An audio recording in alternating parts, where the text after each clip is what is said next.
When I first accepted the job, I thought it was exactly what I needed, a remote oil rig in the middle of the ocean, far from everything and everyone. No noise, no traffic, no people. Just endless blue and the low mechanical hum of industry. It felt like a clean slate. I wanted isolation. I didn't realize what isolation actually meant. The chopper dropped me off just before sunset. The platform loomed like some steel beast above the crashing waves, lights flickering against the deepening sky. As I stepped onto the metal grate of the helipad, the cold wind off the water bit through my jacket. A guy named Charlie met me, handed me a pair of earplugs and muttered, "You'll want these at night." I thought he was joking. The first few days were uneventful, long hours monitoring gauges, running diagnostics, logging data. Nights were the strangest. The rig made noise constantly, clanks, groans, hums, grinding sounds, the kind of things you tell yourself are just the machinery settling. But sometimes, just sometimes, they didn't sound mechanical. Sometimes they sounded wet. Organic. My quarters were at the end of a narrow hallway on the lower deck. The room was small, metal walls rusted at the seams, a single bulb hanging from the ceiling casting a weak yellow light. On my third night, I was lying in bed, half asleep, listening to the drone of the generators, when I felt it. A presence. It was subtle at first, like a shift in the air pressure. Then, something at the foot of my bed. Not a sound. Not a shadow. Just, something. I held my breath. My skin went cold. Then I heard it. A giggle. Childlike. Wet. Like someone laughing underwater. I swear to God, I felt the blanket press down around my ankles, as if something small had climbed up and was crawling toward my chest, slowly. Deliberately. I couldn't move. And then, just like that, it was gone. The room was empty. Silent. The next morning, I told Charlie. He just grinned and said, "First time, huh? Don't worry. Everyone hears stuff out here eventually. It's just the sea messing with your head." But I could see it in his eyes. He didn't believe that for a second. Charlie's eyes lingered on me just a second too long after he laughed. It was the kind of look you give someone when you're not telling them the whole truth, or when you're checking to see if they're strong enough to handle it. He didn't say anything else. Just patted my shoulder and walked off toward the main control room, whistling a tune that didn't sound cheerful at all. That day, I kept busy. Busier than usual, actually. I found tasks that didn't need doing and did them anyway. Anything to keep my mind off the night before. But every now and then, when the wind stopped just long enough, I'd hear it again. That giggle. Except this time, it was farther away. Like it was hiding inside the ventilation shafts, or beneath the floor. By the time night rolled around again, I was exhausted, physically, but my mind wouldn't slow down. I left the light on this time. That ugly yellow bulb gave off more comfort than it had any right to. I slid the earplugs in that Charlie gave me, laid back in bed, and stared at the ceiling. At some point, I must have drifted off. I woke up at 3:11 a.m. Not because of a sound. Because of the lack of one. The generator hum that usually buzzed in the background, gone. The steady whoosh of air through the vents, silent. The platform felt dead. And then, my lights started to flicker. I sat up, instinctively pulling the earplugs out. That's when I heard it again. Not a giggle this time. A dragging sound. Like something wet and heavy was being pulled across the hallway outside my door. Slow. Slithering. It stopped right outside. I didn't breathe. I didn't move. Then something brushed against my door. Just once. A soft, slick stroke, like a hand made of seaweed and rot. And then came the whisper, barely audible but undeniably there. "You're not supposed to be here." My skin felt like it was peeling off my bones. I couldn't scream. Couldn't even gasp. The light bulb blew. Darkness swallowed me whole. I didn't sleep for the rest of the night.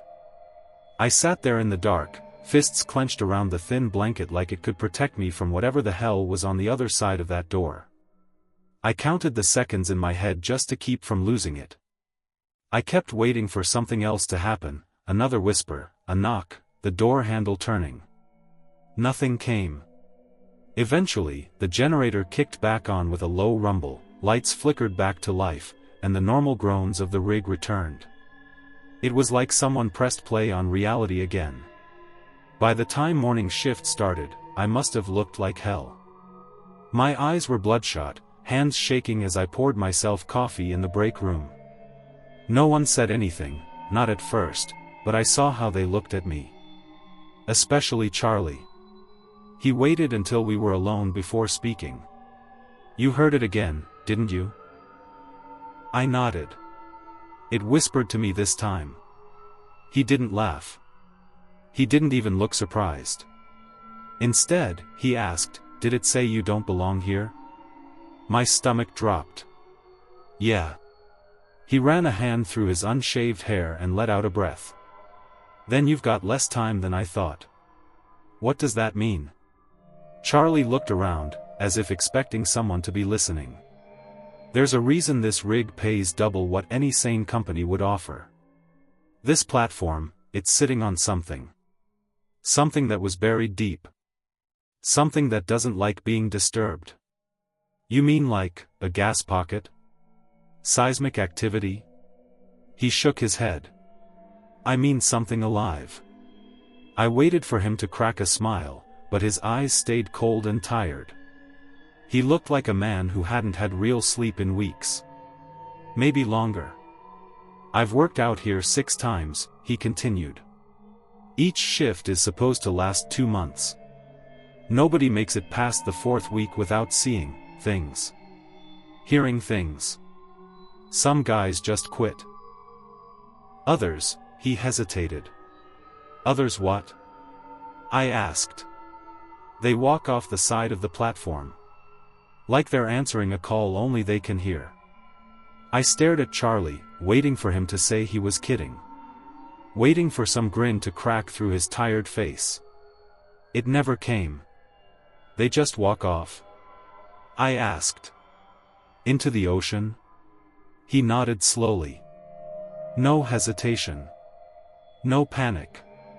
Like it makes perfect sense to them in that moment. "How many?" Charlie hesitated again. Then said, 6. "In the last year."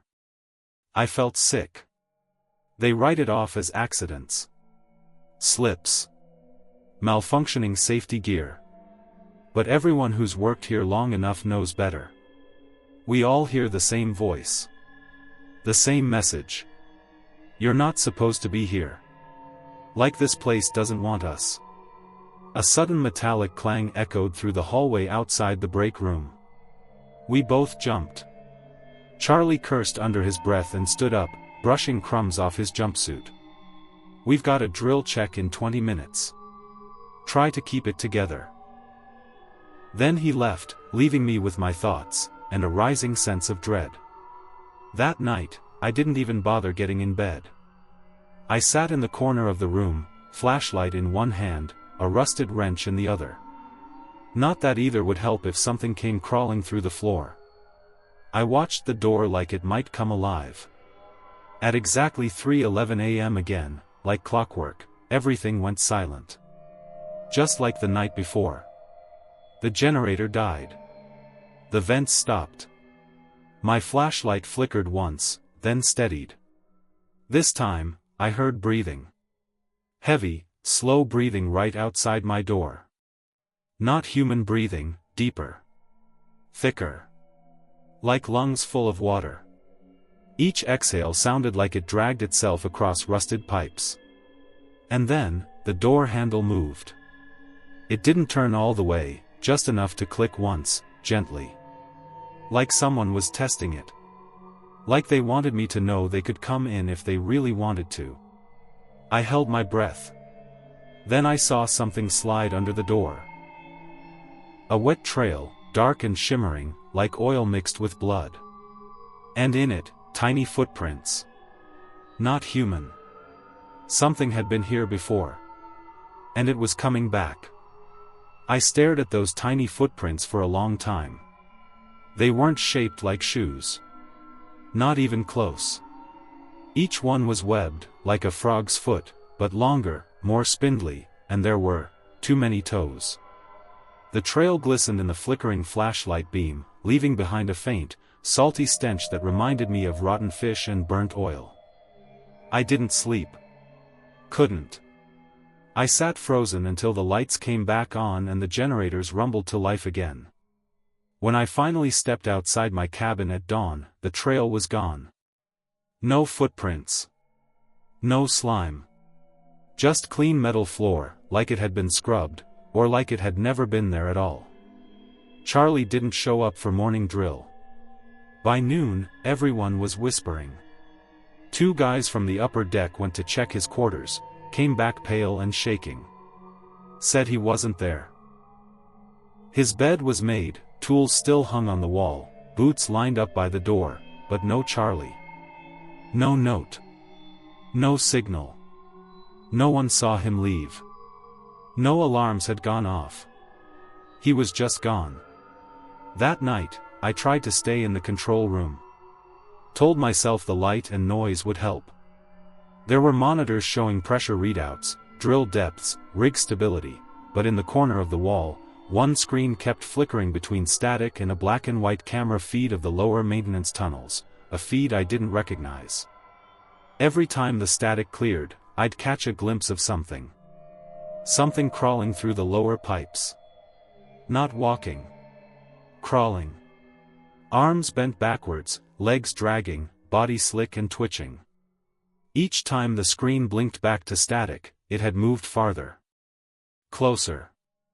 At one point, it stopped and looked straight at the camera. I don't know how to explain this, but I felt it look at me. And I swear, its face was almost human. Almost. When its face turned toward the camera, I froze. The screen was black and white, low-res, but I could still make out the glistening sheen of its skin, like something born in the dark, never meant to see light. The eyes were too wide, too round, and completely black. No whites. No iris. Just deep, wet voids. And its mouth. God. It stretched open in a way that wasn't right. The corners tore upward like its skin wasn't made to move that way. No teeth, just a smooth, pulsating tunnel that seemed to open deeper and deeper the longer I stared. Then the feed cut out completely. I backed away from the monitor, heart pounding in my throat. I wasn't alone in that control room. I knew it, not from sound, not from sight, but from instinct. That same feeling you get when someone's standing behind you, just outside your peripheral vision. I turned. Nothing. Just blinking lights and humming servers. But the smell was there. Salt. Rust. Something wet. The rest of the night dragged by like a slow fever dream. I couldn't focus on anything. I kept checking the hallway, watching the corners of the room, waiting for that whisper, waiting for that voice to tell me again that I didn't belong here. It never did. Which made it worse. By morning, the rig was in chaos. 2 more workers had disappeared. No alarms, no radio logs, no signs of life. Just empty rooms and beds that looked untouched.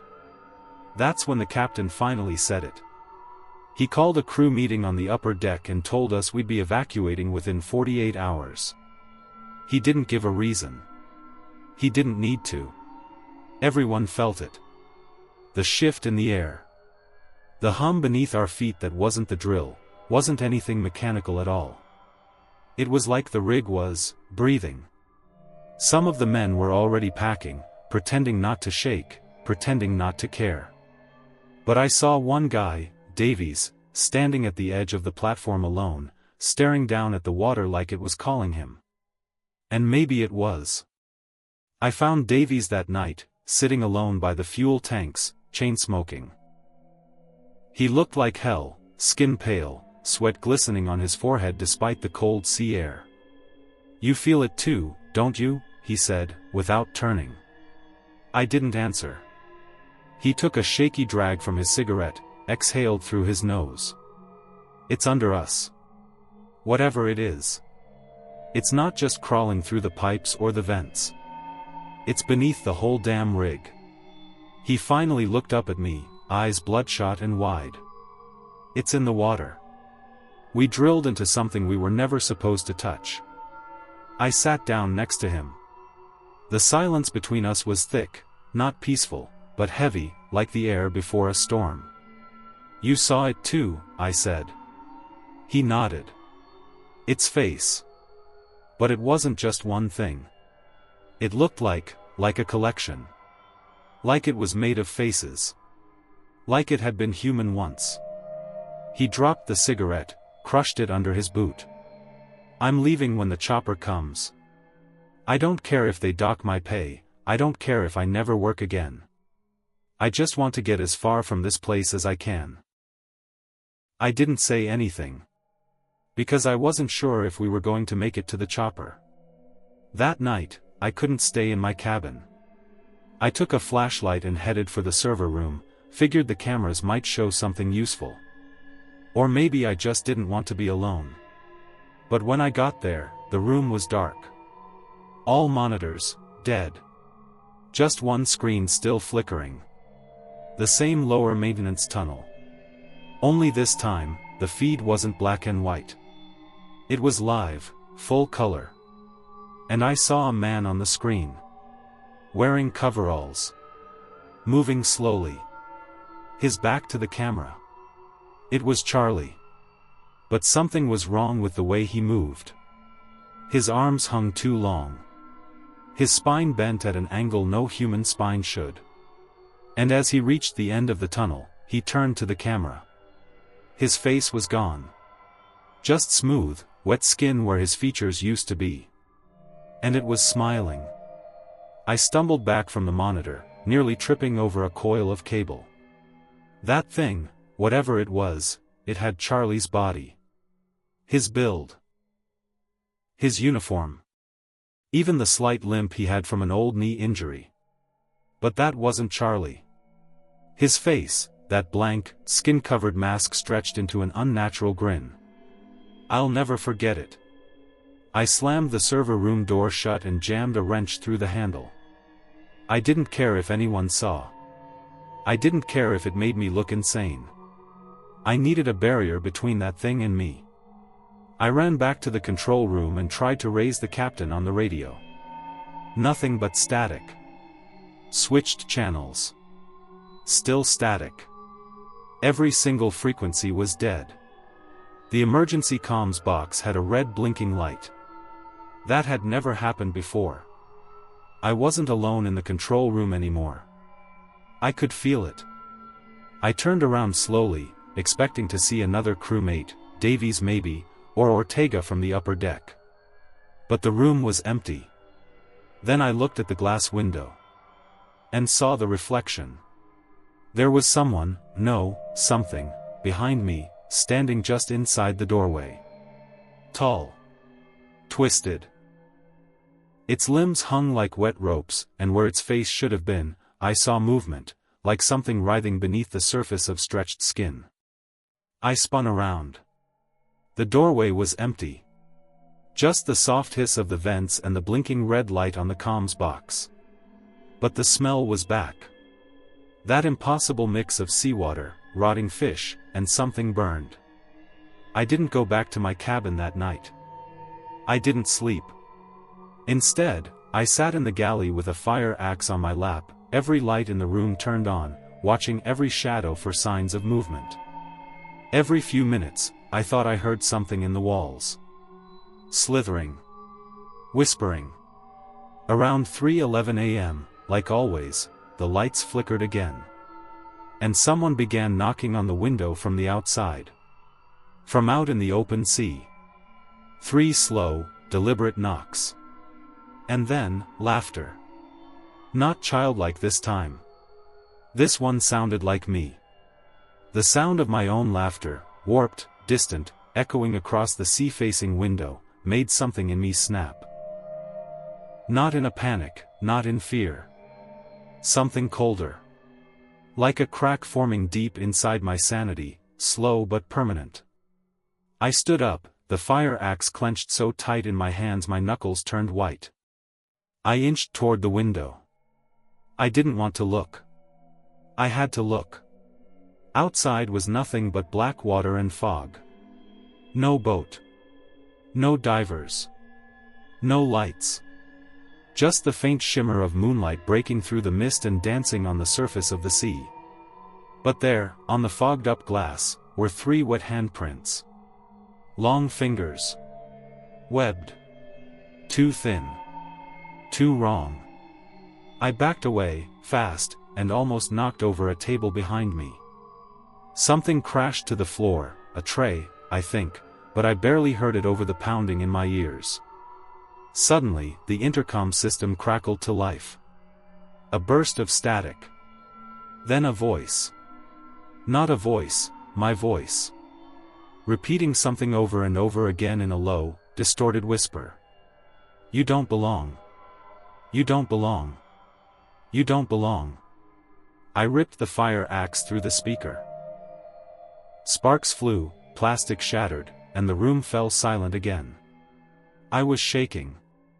When morning finally came, I tried to report what happened. I went straight to the captain. He wasn't in his quarters. He wasn't anywhere. His ID badge and uniform were found on the landing pad. Just, lying there. No blood. No note. Just folded neatly like someone had changed clothes and stepped off the edge into the sea. Davies came to find me later. He was pale, soaked in sweat, eyes wild. It's in the water, he said. I heard it last night. Calling my name. Not with a voice, with my voice. I didn't even ask what he meant. I already knew. We were being mimicked. One by one. By that evening, there were only 6 of us left. The rig, once filled with noise and machinery and shouting voices, had become a hollow, rusting shell echoing with things that didn't belong to us anymore. We stayed together in the comms room, doors locked, lights on, weapons in hand, whatever we could find. Crowbars, axes, a flare gun with one last round. Davies was pacing. Muttering to himself. He hadn't slept in over 2 days. They're not just mimicking voices, he whispered to no one in particular. They're learning us. Every time we hear ourselves, it gets more accurate. I didn't argue. Because part of me knew it was true.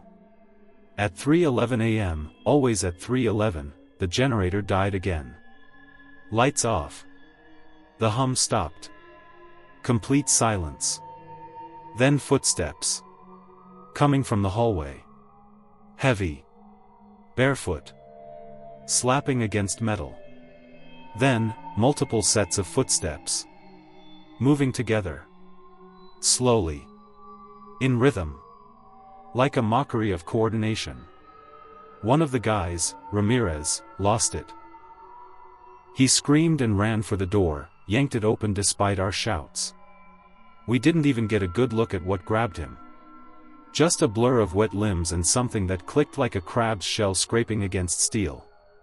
His scream was cut short mid-breath. Then silence again. That was it. I fired the flare gun into the hallway, useless, and we ran. All of us. No plan.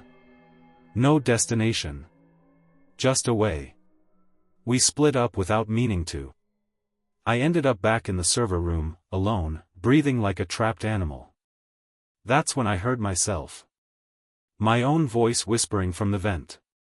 Come see what you really are. I turned. It was behind me. Towering. A patchwork of limbs and skin, all stolen from those who had disappeared. Faces fused into its torso like a collage of death. My face among them. I didn't scream. I ran. Straight up to the helipad. Fog everywhere. Cold wind howling. The emergency chopper, the one that was scheduled to come the next day, it was already there. Blades spinning. No pilot. Just an open door, waiting. I don't know who sent it. I didn't ask. I got in. And as we lifted off, I looked down one last time. The rig looked smaller. Almost sunken. The sea around it shimmered unnaturally. Like it was breathing. Like it was watching me leave. It's been 6 weeks. I haven't told anyone the full story. I'm writing this now in a motel room, halfway across the country, because last night I turned on the sink. And heard my own voice whisper from the drain. You still don't belong. Red square, the end, red square.